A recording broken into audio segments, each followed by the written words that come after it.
என் அன்பு சகோதர சகோதரிகளே, இந்த ஆசீர்வதிக்கப்பட்ட நல்ல நேரத்தில் கூடி வந்திருக்கிற உங்கள் யாவரையும் ஆண்டவராகிய இயேசு கிறிஸ்துவின் நாமத்தில் நான் அன்போடு கூட வரவேற்கிறேன்.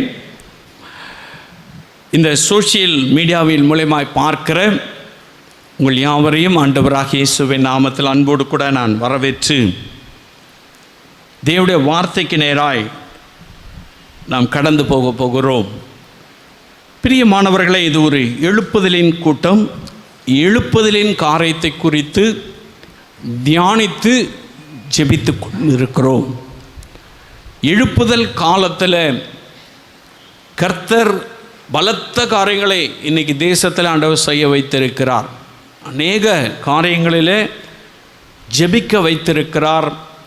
சபைகளிலே ஒரு மாற்றத்தை கர்த்தர் கொண்டு வந்திருக்கிறார். ஊழியர்களுக்குள்ளாய் ஒரு மாற்றத்தை கர்த்தர் கொண்டு வந்திருக்கிறார். விசுவாசிகளுக்குள்ளாய் ஒரு வைராக்கியத்தை கர்த்தர் கொண்டு வந்திருக்கிறார். இப்படி பல காரியங்கள் தேசத்தில் நடைபெறுகிறத நான் பார்க்கிறேன். நான் சிறு வயதுள்ளவனாக இருக்கும் பொழுது எங்களுடைய தகப்பனார் செய்த ஊழியத்தை நான் பார்த்திருக்கிறேன். அப்பொழுது விழுப்புரம் மாவட்டம் என்பது இல்லை, சவுத் ஆர்காடு டிஸ்ட்ரிக்ட் என்று சொல்வார்கள், தென்னார்காடு மாவட்டம் என்று சொல்லுவார்கள். இந்த தென்னார்காடு மாவட்டத்திலேயே முதல் பெண்டிகாஸ்டல் சபை அல்லது ஆவிக்குரிய ஒரு அனுபவத்துக்குள்ளாய் என்னுடைய தகப்பனாரை ஆண்டவர் நடத்தினார். திண்டிவனத்தில் எந்த சபையும் கிடையாது. நாட்களில் 2 சபை தான் உண்டு. வேறு எந்த சபை பெண்டிகாஸ்டல் சபை கிடையாது. எனக்கு நினைவு தெரிஞ்சு நான் எங்கள் அப்பா கூட இருந்தது எனக்கு தெரியும். இந்த மாவட்டத்தில் பல இடங்களிலே இந்தியா ஃபுல்லாக, தமிழ்நாடு ஃபுல்லாக ஆண்டவர் அவரை கொண்டு போய் குருசேட்ஸ்லாம் நடத்த கர்த்தர் உதவி செய்தார். அப்பொழுது பார்த்தா எல்லாம் ட்ரை, எதுவுமே கிடையாது. ஆனால் அன்றைக்கு செய்த ஊழியத்தினுடைய விளைவு இன்றைக்கு சபைகள் பெருகியிருக்கிறது. ஒரு பெரிய எழுப்புதல், ஒரு பெரிய மாற்றத்தை நான் பார்க்குறேன். என்னுடைய வயதுக்கு நான் பார்த்த அனுபவத்தில் நான் சொல்கிறேன் உங்களுக்கு. அப்படிப்பட்ட ஒரு எழுப்புதலை என் கண்கூடாய் நான் பார்த்து கொண்டிருக்கிறேன். இன்றைக்கி எண்ண முடியாத சபைகள் கர்த்தர் உருவாக்கி இருக்கிறார். அநேக ஆவிக்குரிய மனிதர்களை கர்த்தர் உருவாக்கி இருக்கிறார். விசுவாசிகளை பெருக்கி கொடுத்திருக்கிறார். நான் அதற்காய் கர்த்தரை துதிக்கிறேன். அது ஒரு எழுப்புதல் என்பது அது நடந்து கொண்டே இருக்கிறது. ஹல்லேலூயா. இப்போ இந்த கடைசி காலத்தில் வேகமாக அந்த எழுப்புதலின் அக்கினி தேசத்தில் பற்றி எரிய ஆரம்பித்து விட்டது. ஹல்லேலூயா. நான் அதற்காய் கர்த்தரை துதிக்கிறேன், ஸ்தோத்திரிக்கிறேன். எழுப்புதல் காலத்தில் ஒரு மனிதனை ஆண்டவர் பயன்படுத்த வேண்டும், அல்லது எழுப்புதலிலே பங்குள்ளவர்களாய் ஒரு மனிதன் இருக்க வேண்டும் என்று சொன்னால் வேதாகமத்தில் நீங்கள் வாசித்து பார்க்கலாம். அப்போஸ்தலர் நடவடிக்கை புஸ்தகம் 10ஆம் அதிகாரத்தில் 2-3 வசனங்களை வாசிக்கலாம். அப்போஸ்தலர் 10:2-3 வசனங்களை வாசிக்கலாம். அவன் தேவ பக்தியுள்ளவனும், கொர்நேலியு என்று சொல்லுகிற ஒரு மனிதனை குறித்து வேதம் சொல்லுகிறது.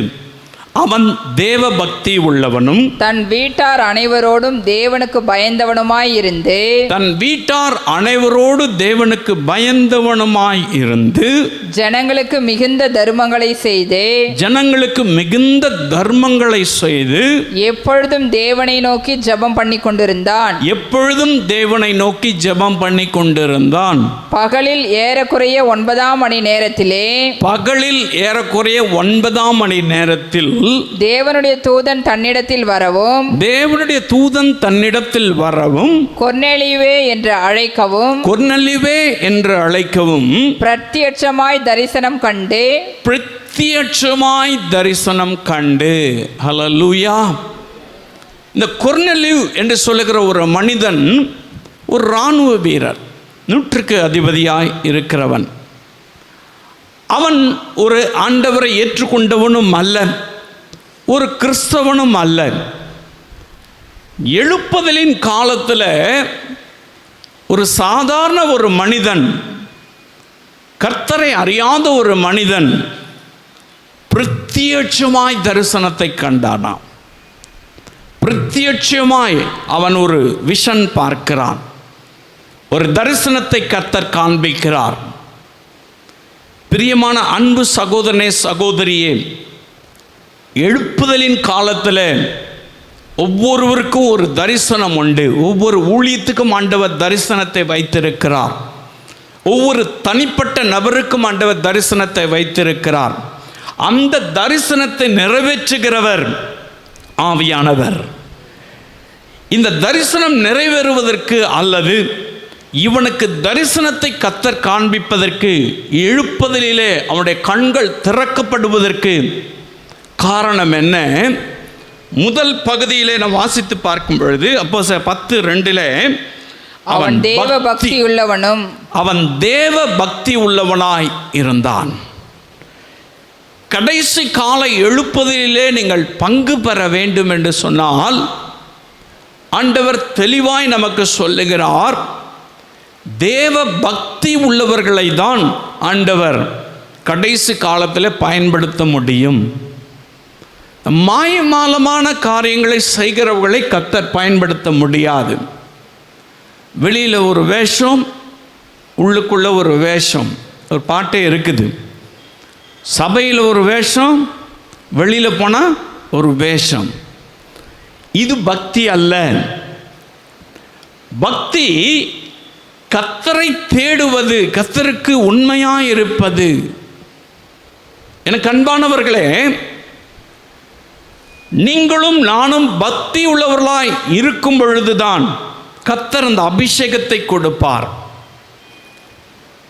ட்ரெஸ்ஸு மாட்டிக்கிறதுல பக்தி வந்துடாது.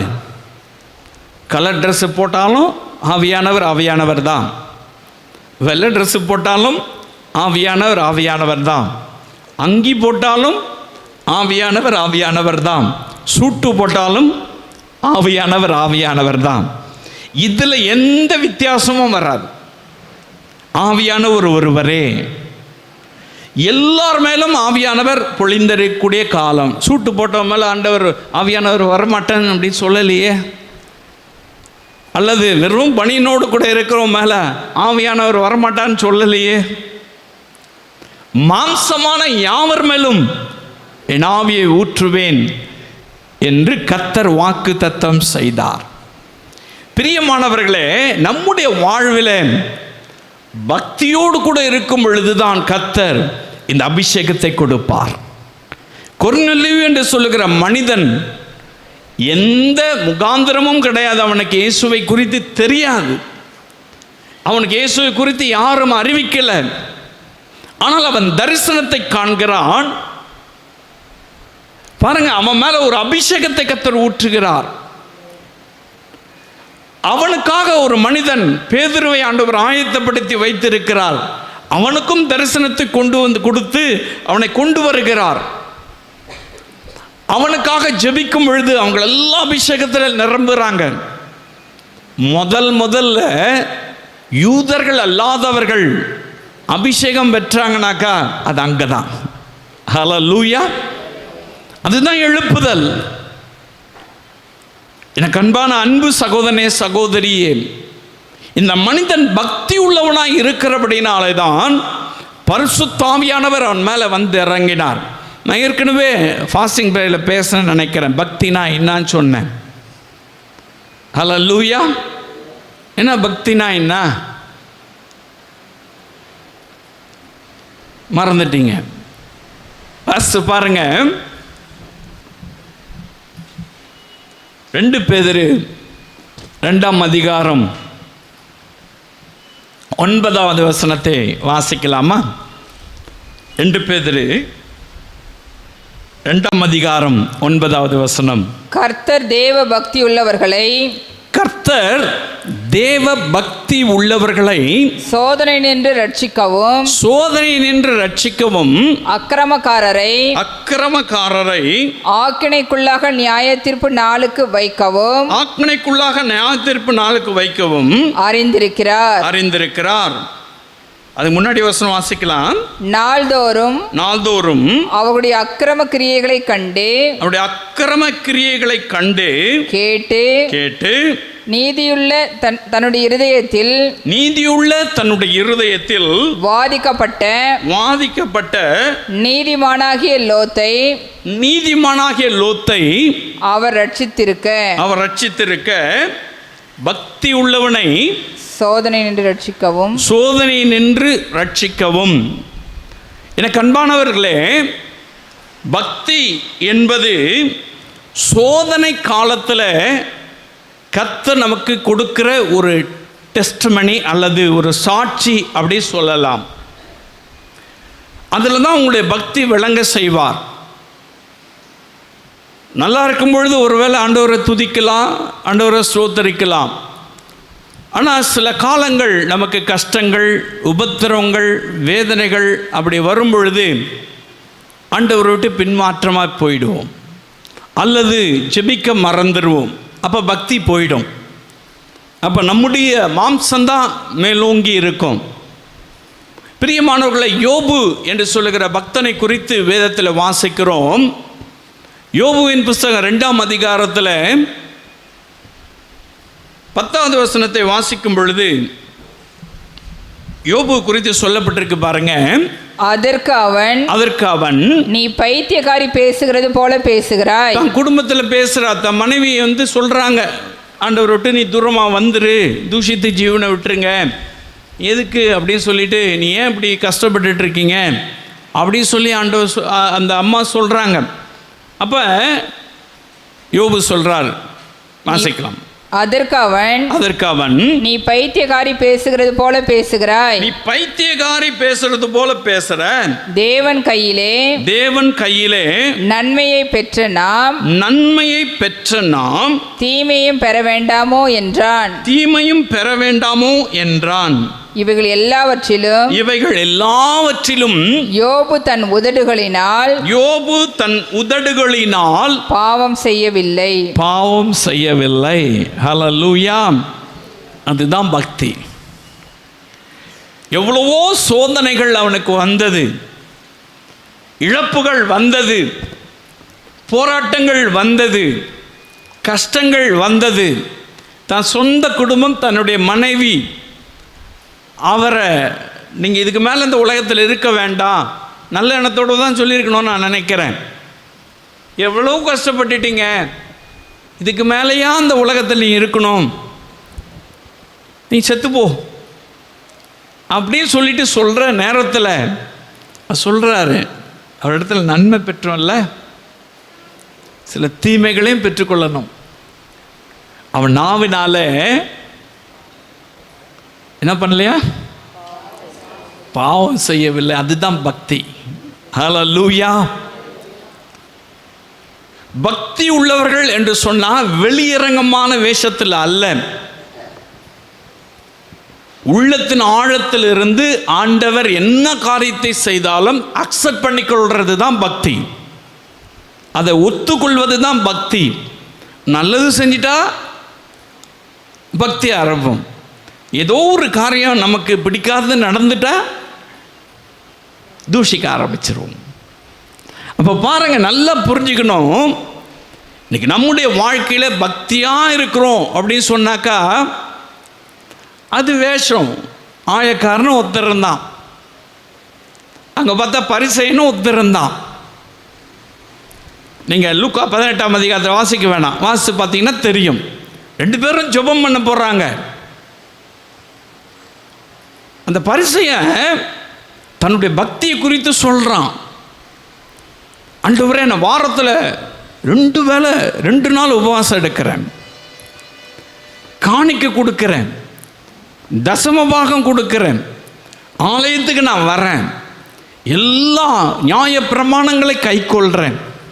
அதோ அங்கே இருக்கிற அந்த ஆயக்காரன், அந்த பாவியை போல நான் இல்லை அப்படி சொல்லி தன்னுடைய பக்தியை சொல்கிறாரு. இன்னைக்கு பக்தினா அதான் நினச்சிக்கிறோம். ஞாயிற்றுக்கிழமைனா சர்ச்சுக்கு போயிடுறது, காணிக்கை கொடுத்துறது, அல்லது ஏதோ ஒரு காரியத்தை நம்ம செஞ்சிடறது, அதான் ரொம்ப பக்தியாக இருக்கிறோம். இந்த ஆயக்காரன மாதிரி இந்த பரிசேன மாதிரி நம்ம ஒன்றும் பெரிய பக்தி கிடையாது. பாருங்க, 2 நாள் ஃபாஸ்டிங் இருக்காங்க, ஒரு வாரத்துக்கு இருக்குமா நம்ம? அவ்வளோ பக்தி. அது பக்தியாது? ஆண்டவர் என்ன தீர்மானம் பண்ணுறார் பாருங்க, என்ன சொல்கிறார் ஆண்டவர்?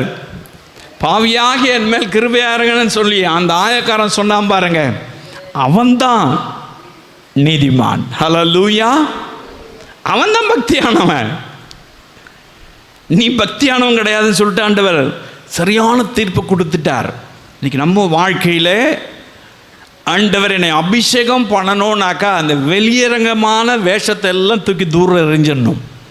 உள்ளான இருதயத்தில் ஆண்டவரை மகிமைப்படுத்துவது, ஆண்டவருக்கு நன்றியோடு கூட இருப்பது, எந்த சூழ்நிலையிலும் பாவம் செய்யாமல் நம்மை காத்து கொள்வது தான் பக்தி.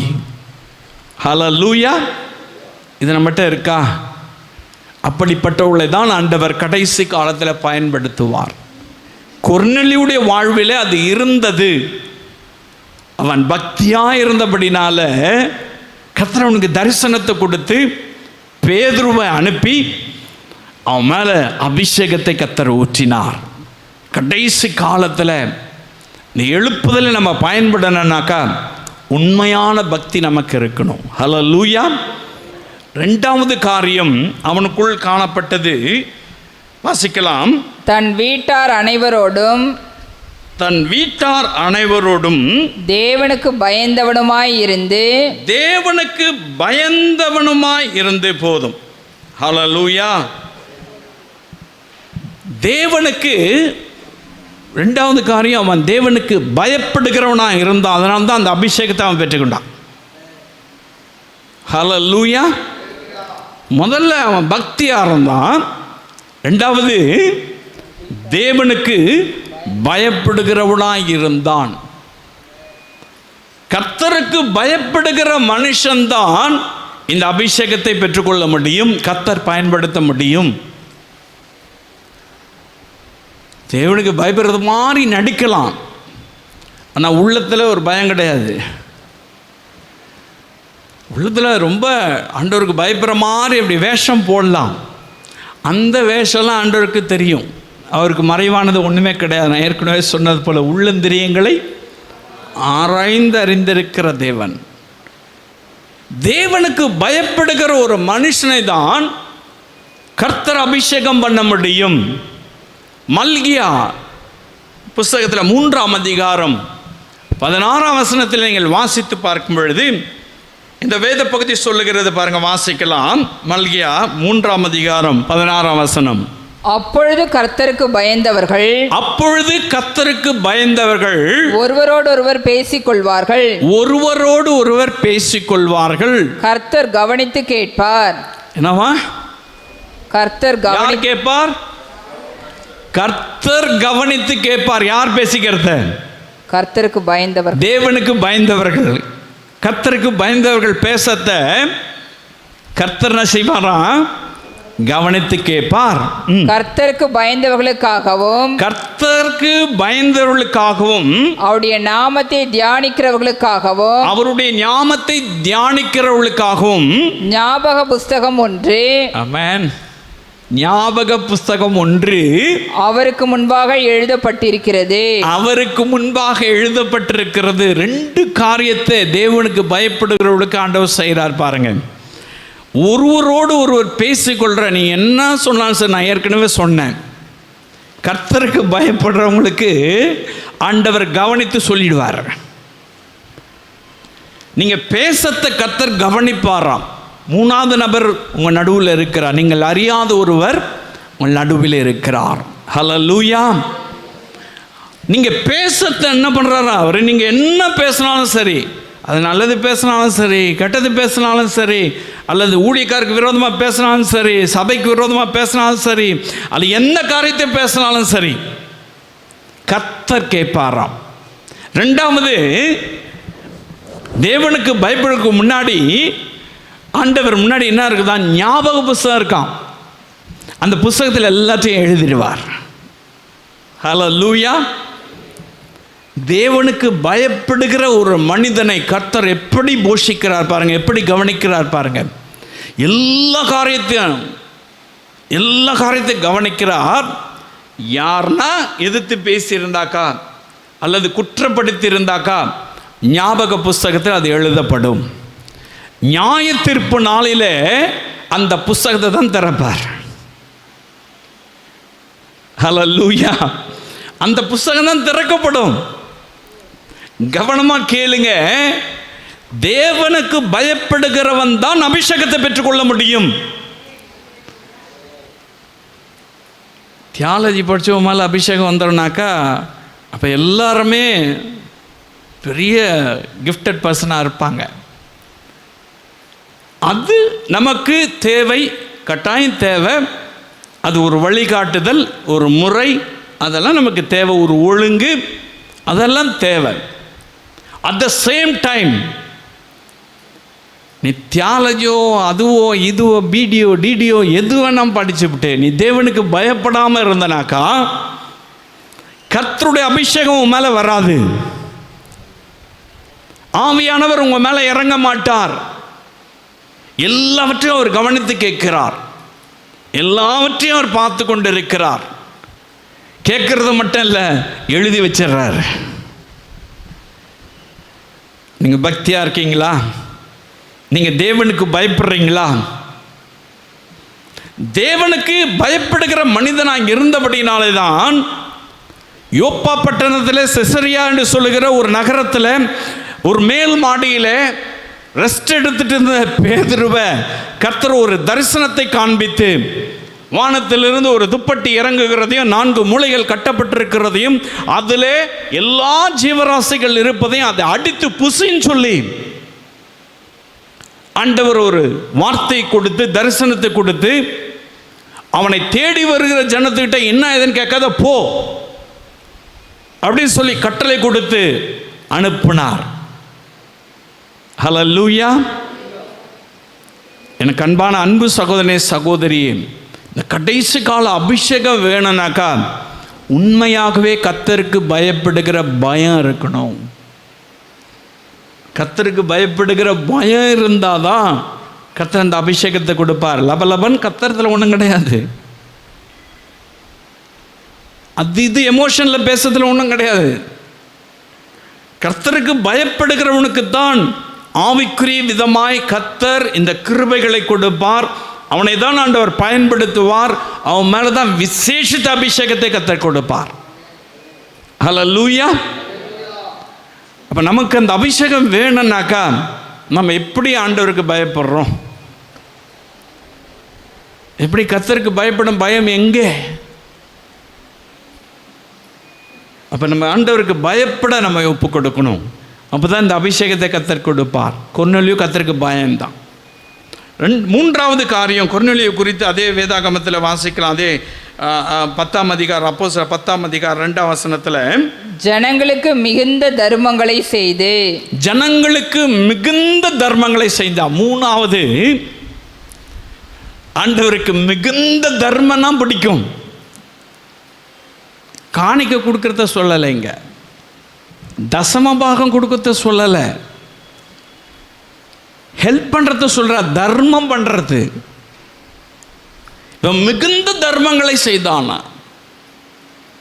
அதுக்கு கீழே நீங்கள் வாசி பார்த்தீங்கன்னாக்கா உன் தான தர்மங்கள் எனக்கு நினைவூட்டினது என்பதாக வேதம் சொல்லுகிறது.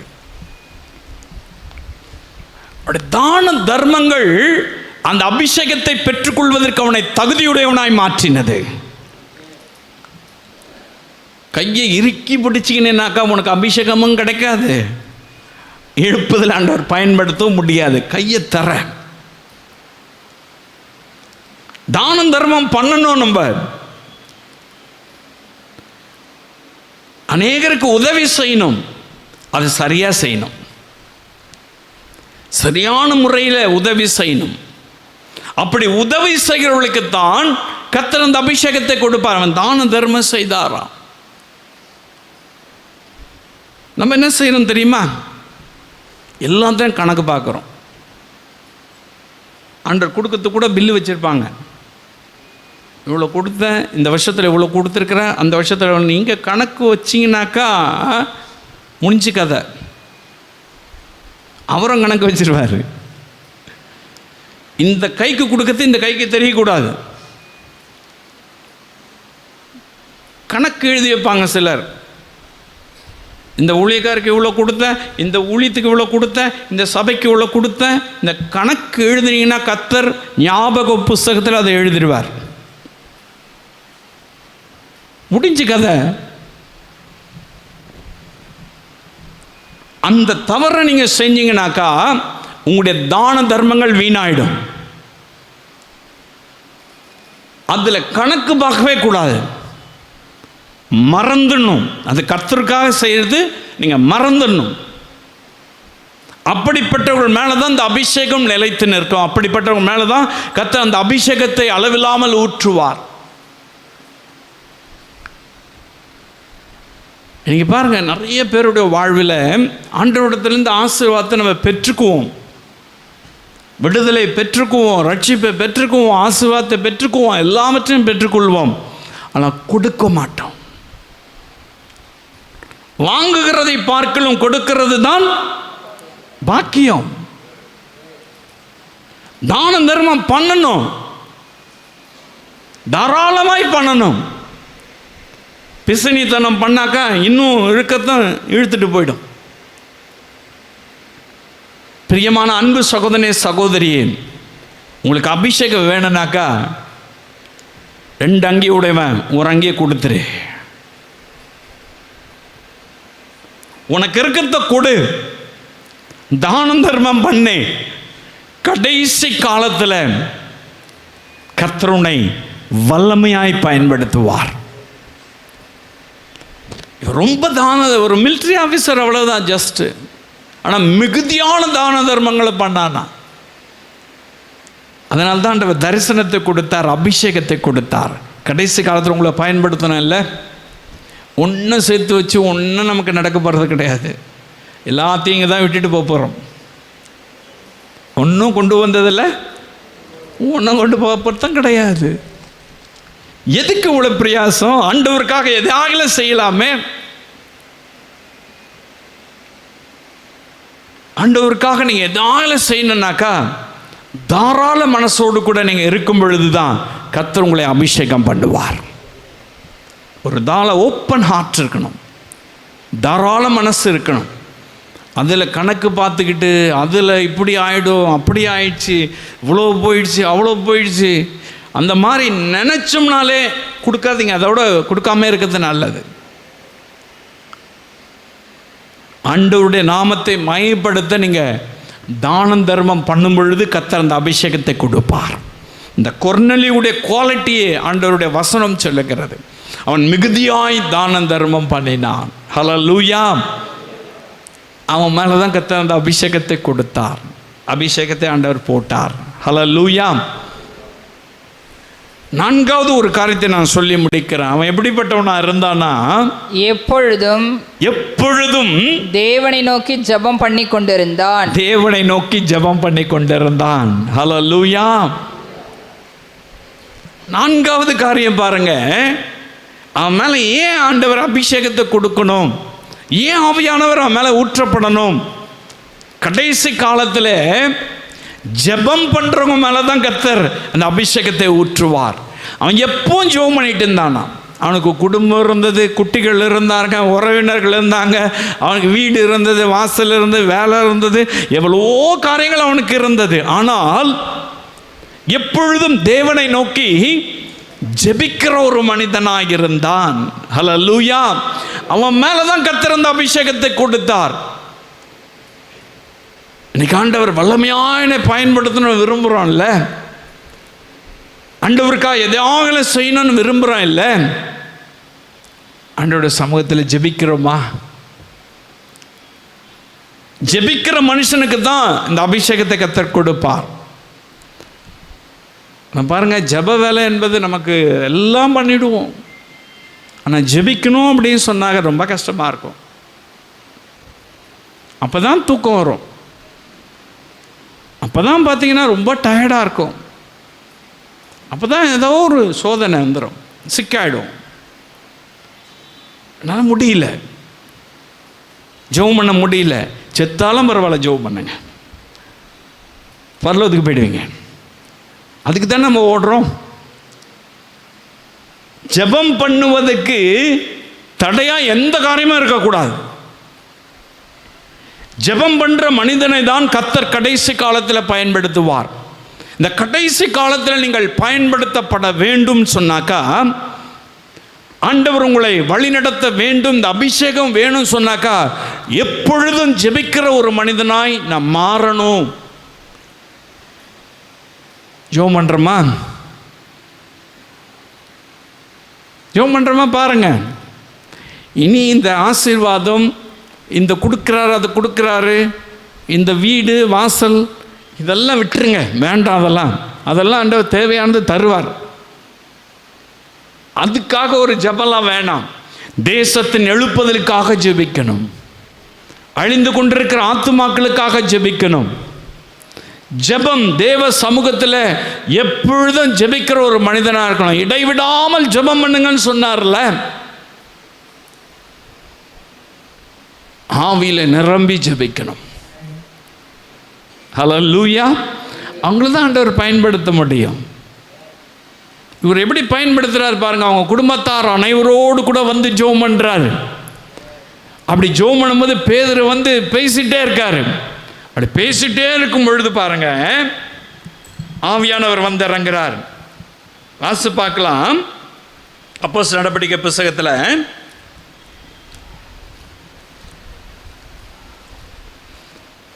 அதே அதிகாரத்தில் வாசிக்கலாம். இந்த வார்த்தைகளை பேதுரு பேசிக்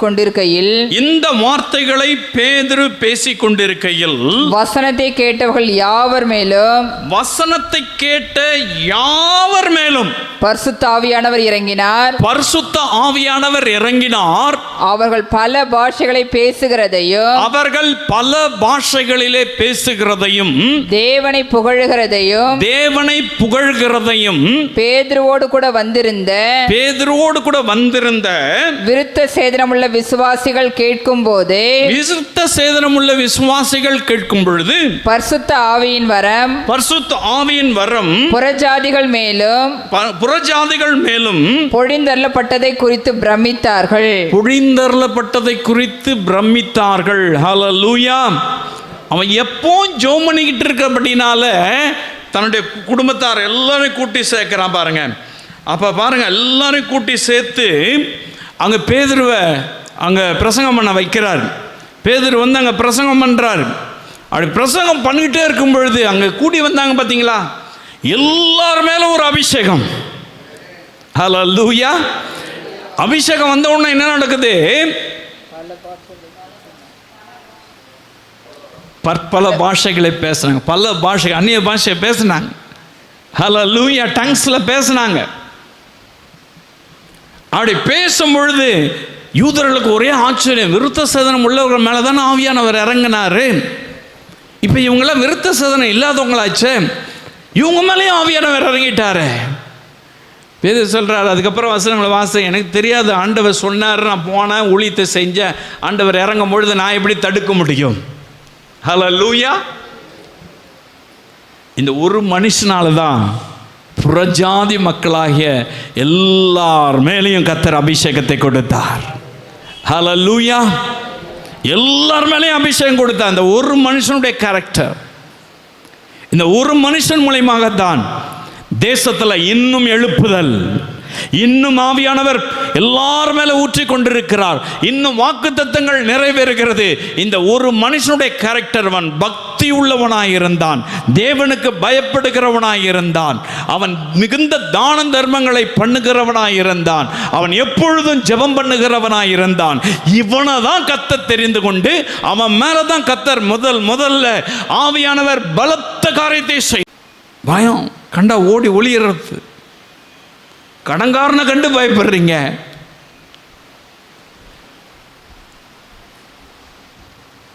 எல்லா காரியத்துக்கும் பயப்படுறோம். வானத்தையும் பூமியும் உண்டாக்கின தெய்வத்துக்கு பயப்படுகிற இருதயம் இல்லை. ஆராய்ச்சி பாருங்க. நம்ம பயப்படுறோமா? ஆண்டவருக்கு பயப்படுறோமா? ஐயோ, ஆண்டவர் என்னை பார்க்கிறார், என்னை கவனிக்கிறார், ஞாபக புஸ்தகத்தில் எல்லாத்தையும் எழுதுறார். பயப்படுறோமா? பயப்படுறவங்கள தான் ஆண்டவர் பயன்படுத்துவேன்னு சொல்கிறார். உங்களால் முடிந்த தான தர்மங்களை பண்ணுங்க. கடைசி காலத்தில் ஆண்டவர் நம்மளை பயன்படுத்தணும்னாக்கா கையை மூடவே மூடாதீங்க, திறந்தே வைங்க. ஆண்டவருடைய நாமம் மயப்படுவதற்காக சரியாக ஆண்டவருடைய நாமத்தை மயப்படுத்துங்க, கொடுங்க. கர்த்தர் உங்களை அபிஷேகத்தை ஆண்டவர் நடத்துவார். எப்பொழுதும் ஜெபம் பண்ணி தேவனை நோக்கி ஜெபம் பண்ணுங்க. ஆண்டவரை நோக்கி எப்போவும் ஜெபம் பண்ணுங்க. உங்களை தான் ஆண்டவர் பயன்படுத்துவார். உங்களை கொண்டு தான் ஆண்டவர் பேச போகிறார். உங்களை கொண்டு தான் உங்கள் சொந்தக்காரங்க, உங்கள் பகுதியில் இருக்கிறவங்க, உங்களை சூழ இருக்கிறவங்க எல்லாரையும் அபிஷேகிக்க போகிறார். கொர்நேலியை கொண்டு அப்படி தான் பண்ணார். ஒரு பெரிய எழுப்புதல் உண்டாச்சு. விருத்த சாதனம் இல்லாதவங்க மேல முதல் அபிஷேகம். ஆவியானவர் பலமாய் இறங்கினார். ஆச்சரியப்படுறாங்க. உங்களை கொண்டு கர்த்தர் தேசத்தில் எழுப்புதலை கொண்டு வருவார். இயேசு நம்மை நேசிக்கிறார். இந்த கடைசி கால எழுப்புதலில் நீ பயன்படுவதற்கு இந்த குவாலிஃபிகேஷன் தேவை சகோதரனே, சகோதரி. இந்த தகுதி தேவை. நம்மளை இருக்கான்னு நம்ம ஆராய்ச்சி பார்த்து அப்படி இல்லைன்னா ஆண்டவர்கிட்ட ஒப்பு கொடுப்போம். ஆண்டவரே, என்னை அர்ப்பணிக்கிறேன். கொர்நேலியை போல என்னை மாற்றுங்க, உம்மை போல என்னை மாற்றுங்க. எனக்கு அப்படிப்பட்ட ஒரு இருதயத்தை தாங்க, கொடுக்கிற இருதயத்தை தாங்க, உமக்கு பயப்படுகிற பயமுள்ள இருதயத்தை தாங்க, பக்தி உள்ள இருதயத்தை தாங்க, எப்பவுமே ஜெபம் பண்ணுற இருதயத்தை எனக்கு தாங்க அப்படின்னு சொல்லி நம்ம எல்லாம் கேட்கலாமா? எல்லாம் எளிமையின் என்று இயேசுவை நோக்கி பார்த்து, ஆண்டவரே, கொர்நேலியுவுக்கு ஒரு அபிஷேகத்தை கொடுத்தீங்களே, எனக்கு அந்த அபிஷேகம் வேணும். என் மேலே அந்த அபிஷேகம் ஊற்றப்படணும். எனக்கு அந்த அபிஷேகத்தை கொடுங்கப்பா. கொர்நேலிய வாழ்வில் அற்புதம் செய்தீங்களே, எனக்கு ஒரு அற்புதம் செய்யுங்க. எனக்கு அந்த அபிஷேகம் வேணும் இயேசுவே. கேளுங்க. இந்த சோஷியல் மீடியாவில் மூலமாய் பார்க்கிறேன் இந்த அன்பு சகோதர சகோதரிகள் உறவுகள் மேலும் தேவனுடைய ஆவியானவர் பலமாய் இறங்குவீராக. இயேசுவே, கடைசி காலத்தில் அவர்களை ஆண்டவரே நீர் பயன்படுத்தும்படியாக நான் ஜெபிக்கிறேன். நீர் அபிஷேகத்தை ஆண்டவரே ஊற்றி பூமியின் மேல் அக்னியை போட வந்தேன், அது இப்பொழுதே பற்றி எறிய வேண்டும் என்று விரும்புகிறேன் என்று சொன்ன அந்த அபிஷேகத்தை ஊற்றுவீராக. கேட்ட ஒவ்வொருவரையும் ஆசீர்வதிங்க இயேசுவின் நாமத்தின் நல்ல பிதா.